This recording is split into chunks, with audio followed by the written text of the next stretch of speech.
Hello, ഇന്ന് ഞാൻ എന്താ കുറച്ച് ആത്തച്ചക്കയുടെ കുരുവായിട്ടാണ് വന്നിട്ടുള്ളത്. ആത്തച്ചക്ക എന്താണെന്ന് എല്ലാവർക്കും അറിയാമല്ലോ അല്ലേ? നിങ്ങളുടെ നാട്ടിൽ അതിന് എന്താ പറയുക അറിയില്ല. ഞങ്ങളുടെ നാട്ടിൽ ആത്തച്ചക്ക തന്നെയാണ് പറയുന്നത്. കസ്റ്റാർഡ് ആപ്പിളൊക്കെ പോലെ ഇരിക്കും ഏകദേശം. കസ്റ്റാർഡ് ആപ്പിൾ അല്ല, അത് സീതപ്പഴമാണ്.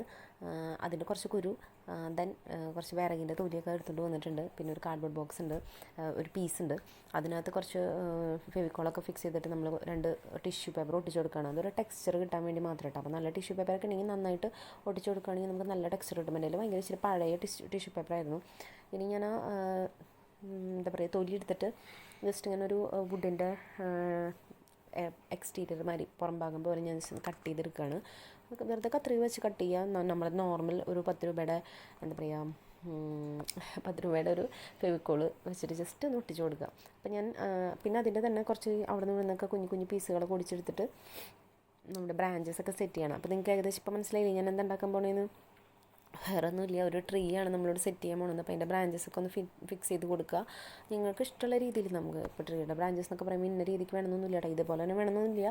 നമുക്കിങ്ങനെ എന്തെങ്കിലും കുരുക്കളൊക്കെ കയ്യിൽ കിട്ടുകയാണെങ്കിൽ, അതായത് സീഡുകളൊക്കെ ഉണ്ടാവുമല്ലോ, പല സാധനങ്ങളുണ്ടാവും, മത്തൻ്റെ കുരു, കുമ്പളത്തിൻ്റെ കുരു, വെള്ളരിക്കുരു, ഇത് കിട്ടുമ്പോൾ കളയരുത്, സൂക്ഷിച്ച് വെക്കുക. അതൊക്കെ കഴുകുകയാണെങ്കിൽ സൂക്ഷിച്ച് വെക്കുക. നമുക്ക് ഇതുപോലെ ആർട്ട് വർക്കൊക്കെ ചെയ്യാനായിട്ട് നമുക്കിത് ഉപയോഗപ്പെടുത്താം.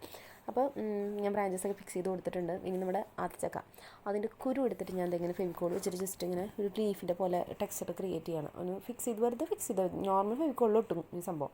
അപ്പോൾ ജസ്റ്റ് നമുക്കിവിടെ കാശ് ചിലവെന്ന് പറയാനായിട്ട് ആകെ ഫെവിക്കോൾ മാത്രമേ ഉള്ളൂ. അത് കഴിഞ്ഞിട്ട് ഇതുപോലെ ഒന്ന് ഒട്ടിച്ചു കൊടുക്കുക. അപ്പം ഞാൻ ആദ്യം ഒട്ടിച്ചപ്പോൾ എനിക്ക് ഇത്തിരി മിസ്റ്റേക്കൊക്കെ പറ്റി. ഇങ്ങനെ ഭയങ്കര ഗ്യാപ്പ് ഇടാണ്ട് നല്ല തിക്കായിട്ട് ഒട്ടിച്ചു കൊടുക്കാൻ ശ്രമിക്കാം കേട്ടോ. അപ്പോൾ കാണാൻ കുറച്ചുകൂടി ഭംഗിയായിരിക്കും കേട്ടോ. ഞാൻ എൻ്റെ 2 സൈഡും നോക്കി. അപ്പോൾ ഈ സൈഡല്ലേ കാണാൻ നല്ല ഭംഗി. അപ്പോൾ 2 സൈഡും നല്ല നമ്മൾ തിക്കായിട്ട് നോക്കാം. അപ്പോൾ ഞാൻ മറ്റേതൊക്കെ ഞാൻ പിന്നീട് ഫില്ല് ചെയ്ത് കൊടുക്കുന്നുണ്ട്. അപ്പോൾ അങ്ങനെ ഫില്ല് ചെയ്ത് മൊത്തം ലീഫൊക്കെ സെറ്റ് ചെയ്യാം.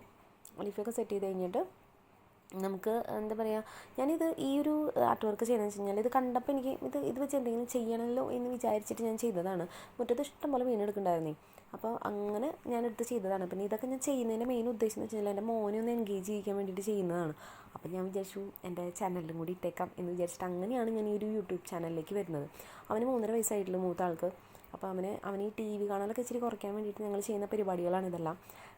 നെക്സ്റ്റ് നമ്മൾ അടുത്ത സ്റ്റെപ്പ് ഇപ്പോൾ ഈ കാണുന്ന പോലെ ഫുള്ള് ബ്ലാക്ക് കളർ കോട്ടിങ് അടിച്ചു കൊടുക്കാൻ പോവാണ്. അപ്പോൾ ഞാനിത് ചെയ്യുന്ന സമയത്ത് അവൻ കയറി വന്നു. അവന് ചെയ്യണമെന്ന് പറഞ്ഞു. കയറി വരില്ല, അവൻ ഓൾറെഡി എൻ്റെ കൂടെ ഉണ്ടായിരുന്നു. അവന് ചെയ്യണമെന്ന് പറഞ്ഞ കാരണം ഞാൻ അവനെ കൊണ്ട് ജസ്റ്റ് ഇങ്ങനെ കാണിച്ചു കൊടുത്തു. അവനിങ്ങനെ കാണിച്ചു കൊടുത്ത് കഴിയുമ്പോൾ അവൻ ഓട്ടോമാറ്റിക്കലി അവൻ്റെ ഇതിന് ചെയ്യും. അപ്പോൾ ഏകദേശം ഫിനിഷ് ചെയ്തിട്ടുണ്ട്. ഫുൾ ബ്ലാക്ക് അടിക്കുക.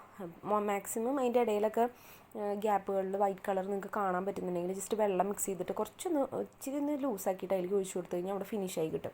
അങ്ങനെ മൊത്തം ബ്ലാക്ക് ആക്കിയിട്ടുണ്ട്. ദെൻ ഗോൾഡൻ കളറിൽ കുറച്ച് ഗ്രീൻ മിക്സ് ചെയ്തിട്ട് നമ്മുടെ ലീഫിൻ്റെ പോർഷനിലെല്ലാം ഒന്ന് ഡാബ് ചെയ്ത് കൊടുക്കുക. ഒരു കുഞ്ഞ് സ്പോഞ്ച്, ഞാൻ സ്പോഞ്ച് വെച്ചിട്ടാണ് ചെയ്യണം. കാണുന്നില്ല, അത് കുഞ്ഞ് സ്പോഞ്ചാണ്. അപ്പോൾ അത് വെച്ചിട്ടാണ് ചെയ്ത് കൊടുത്തിരിക്കുന്നത്. ഇനി അതുപോലെ തന്നെ ആ ട്രങ്ക്, അതായത് നമ്മുടെ ബ്രാഞ്ചസിനൊക്കെ ഈ ഗോൾഡൻ കളറിൽ തന്നെ ബ്രൗൺ ഇച്ചിരി ഒരു പൊടിക്ക് മതി, ഒരു ഇച്ചിരി മിക്സ് ചെയ്തിട്ട് ഇങ്ങനെ ഫിനിഷ് ചെയ്ത് കൊടുക്കുമ്പോൾ ഒരു സ്പെഷ്യൽ ലുക്കാണ് അതിന് അല്ലേ. അപ്പോൾ ജസ്റ്റ് അത് അങ്ങനെ ഒന്ന് ചെയ്ത് കൊടുക്കുക. അപ്പോൾ അതിൻ്റെ ബ്രാഞ്ചസൊക്കെ നമുക്കൊന്ന് ഹൈലൈറ്റ് ചെയ്ത് നിൽക്കാൻ വേണ്ടിയിട്ട്. അപ്പോൾ അതിന് ഞാൻ ചെയ്ത് കൊടുത്തിട്ടുണ്ട്. അതിനുശേഷം ഇങ്ങനെ ബ്ലാക്കിൽ നിൽക്കണം കാണുമ്പോൾ ഒരു ഭംഗിയില്ല. അപ്പം ഞാനൊന്ന് ഒന്ന് എൻഹാൻസ് ചെയ്യിക്കാൻ വേണ്ടിയിട്ടാണ് ബ്രൗണും റെഡും കൂടി മിക്സ് ചെയ്തിട്ട് നമ്മുടെ ഈ ബാക്ക്ഗ്രൗണ്ടിൽ ചുമ്മാ ജസ്റ്റ് ഇങ്ങനെ ഒന്ന് റാൻഡായിട്ടൊന്ന് അടിച്ചു കൊടുക്കുന്നുണ്ട്.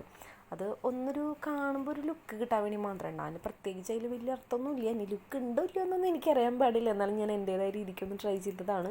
അപ്പോൾ ഇതാണ് നമ്മുടെ ഫൈനൽ ഔട്ട്ലുക്ക്. എങ്ങനെയുണ്ട്? ഇഷ്ടപ്പെട്ടോ? ഇഷ്ടപ്പെട്ടാലും ഇല്ലെങ്കിലും ഒന്ന് കമൻറ്റ് ചെയ്തോളൂ.